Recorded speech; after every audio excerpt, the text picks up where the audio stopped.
My coach, Fabiano Scherner, was in New York a week ago for PFL. My teammate Rick Story was fighting. He was out there cornering Rick. And Khabib was out there. Khabib was cornering somebody. And Khabib did a workout in the back room, and my coach sat and watched it. And he said, Khabib didn't have, these master submissions or things you haven't seen before. It was all pretty straightforward. He said, but he had a pressure. And he said, first, let me tell you what the workout was. Okay, so Khabib comes in, he's got 5 guys. And what the workout is going to be is one by one, Khabib is going to work out with each guy until each guy gives up. Once the guy's had enough, reaches a level of exhaustion, he's done, and the next guy comes in. My coach said the workout was 90 minutes. The first guy was the most talented guy, made it 20. 20 minutes in, the guy goes, I'm done. I have nothing left to offer you. Great. Khabib stays in. New guy comes in. Guy number 2 comes in for 15 minutes or so. Guy number 3 comes in for 15 minutes or so. Guy number 4. And then when it was done, Khabib was standing up, and all 5 guys were laying down just from exhaustion. He didn't hurt them. It was a grappling workout. He didn't hurt these guys. He just put a pace on them. Now, we've seen Khabib do this on television. We're well aware of Khabib's pace. I was just sharing with you guys, as this fight gets closer and closer, so much is made of Conor's pace. Conor's old opponents talk about that pace. And we've also seen that on television through Khabib. I thought it was a good story. I thought it was very interesting. It's very hard to wear somebody out. Usually when you're with another trained fighter, a trained killer in there, one guy does wear out first. Of course he does. But it's very hard to do, and once you finally reach that critical mass, generally the workout is now over. If one guy can't go on, the other guy's on fumes as well, and the workout's over. Sometimes you will do a rotation where every 2.5 minutes, a guy will come in, and then he goes out, another guy comes in, but then the first guy comes back in. It's just 2 guys, and they are coming in repeatedly. Maybe we'll call it a shark bait or Iron Man, our colloquial terms in the industry for that kind of a drill. Khabib brought in 5 guys and wore them all out. I didn't get to see it, but I heard about it. The only time I've ever seen that with my own eyes, was Tony Ferguson. When we used to train at the Rain Training Center, he would go through the entire practice, everything, warm-up, drills, live rounds, conditioning. He would do it all. Everybody's headed out. Maybe a couple of guys are sticking around, working on something at a real slow pace, not getting their heart rate up, but working on a position or a technique. Tony's in the middle looking for guys to spar with, round after round after round. He used to wear guys out. He would wear them out to the point that nobody else would come in to spar with him while he was in the middle, no rest. And then he would go over to the only thing that could continue a workout, which was the heavy bag. It's the only guy I've seen do that with my own eyes. But I heard this Conor story. I thought I would share it with you guys because I think ultimately it does come down to pace. I think so many of us are talking about if Conor can land the left or Khabib can land the takedown.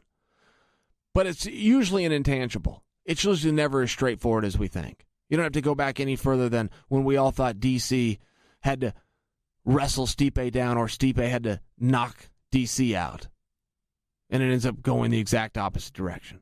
You don't have to look back any further than that to realize it's never as clear as we think it is. It's always an intangible. Who can deal with the pressure? Who can keep the pace? Who can go 5 rounds? Who can go harder than the other guy? It's never about who, very seldomly, is about who is technically more proficient, who's more dynamic, who's more explosive. Those things all have a little piece of the pie. But it's generally an intangible. And generally when you have to get ready for a fight, outside of that lucky punch or submission, you have to plan for a worst-case scenario, which is to be there out there all night long. It's why fighters work so hard. It's why they get in such good shape for that worst-case scenario. If I can't get this guy out of here, I'm going to see him again round after round after round. I don't know that favors Khabib. I think it does. But when you talk to Conor's former opponents, they all talk about that pace too. So Conor jumps right on you, never lets up. And there's a narrative out there about his conditioning. And that largely came because of his fight with Nick Diaz, where Conor said, I ran out of energy. He said that. I just don't know that that was an accurate assessment, meaning that Conor was in poor shape, or if you should also look at the intangibles, of which one, he was surprised. So when you have an adrenaline dump or some kind of a frustration, it's going to cause some stress, which is going to cause fatigue. And also, he was up 2 weight classes. He was a 45-pounder back then. Passed up 55, went all the way to 170. When you have those bigger guys, you're also going to run out of energy faster. That narrative was expanded upon after he fought Floyd Mayweather for a half hour, and he said, yeah, my problem was that I ran out of energy. So many people came out with this, oh, Conor's not in great shape. They did not take into consideration the stress of being in an event where he's a sizable underdog, his first time in a sport, against the greatest to have ever done it, and still did it for a half hour. I will ask you guys, shadow box.